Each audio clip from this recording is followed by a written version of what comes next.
I didn't know, like we hear anomalies on the news all the time. And for me, I guess my brain interpreted that as actual grave sites. We're faced with some limitations in the technology. The technology itself is very well developed, but the application is a growing field. The application to unmarked burials. When I first started this, a lot of the people had very high expectations of what was being done. They expected the results to be almost simultaneous, like on TV. It's not going to be 1 or 2 years, it's going to be a 10-year process at least.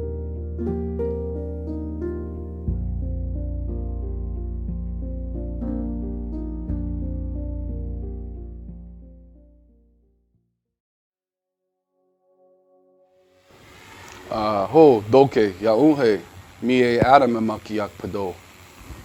So the Sacred Children Project, they had a series of workshops, but I didn't know there wasn't actually a technology that exists that can pinpoint or definitively say without question that it is a burial site.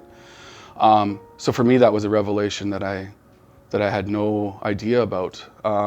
So to be on that forefront or precipice of that type of research, to be maybe the first one to ever perfect a series of technologies using MAG, EM, electric magnetic pulse, even GPR, ground penetrating radar. Then you've got the drone. And so that's how you kind of, all those facts kind of weigh in together to help you figure out what's going on. But I guess I never knew that all this equipment, it was used for prospecting for minerals. It's never been really used for burial sites. And so as I was learning that bit of knowledge, I felt like I updated myself because I had no idea we were at the forefront of that technology and building an actual viable way. The home point isn't the landing pad anymore, but that's okay. So you can always just follow that red line home if you lost. What's it stand for? Sometimes it gets so far away you can't tell which direction. Mapskete substitution in Indijnikas, Hawaseneto Tame, Saging Neunje.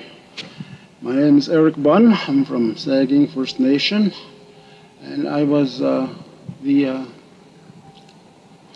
residential school ground source search coordinator in my first stint at this.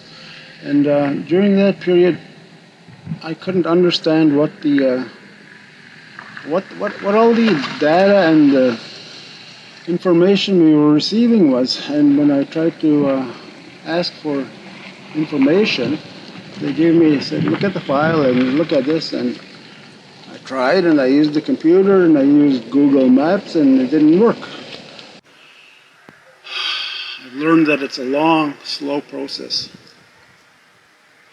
and that it's going to take time, and that it has to be done right.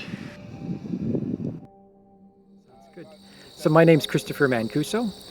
I'm a member of Sioux Valley Dakota Nation. I am also a PhD candidate in exploration geophysics at Laurentian University. I've been able to work with the project team. We're all bringing something new to the table. For myself, it's important to me. My grandmother went to the Brandon Indian Residential School in the 40s, and I've seen the effect that that's had on my family, and the effect it's had on other families. As a geophysicist, I've been learning. We've all been learning, I'd say, as a group from each other. I've also been learning from the peers in which we're working with, who've been joining us for these workshops. Some have come from Sioux Valley and some have come from other nations. And we're just learning a bit more about how the stories are playing out in other communities and what concerns they have and what they would like to see as a result of these projects.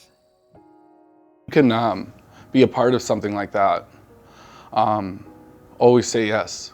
Because like part of me was like, I'm not going to say afraid, but you know, you don't want to let anyone down, but you never know what you can add or contribute to that team. And so sometimes it's hard, sometimes it's difficult to work, but you know, you owe it to not only yourself, but to your ancestors and to all the elders out there to do it.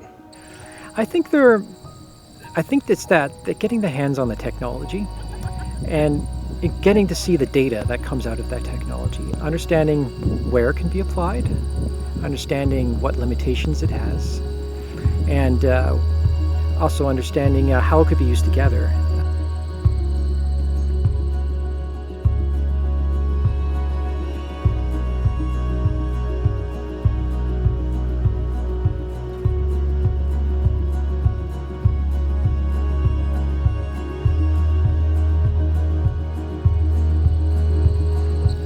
And that's what we're hoping to teach here, is those fundamental skills and appreciation for the science.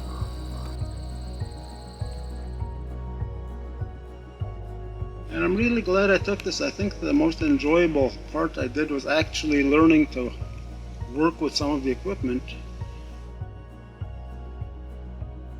To all the elders out there, to even if you're young, do it.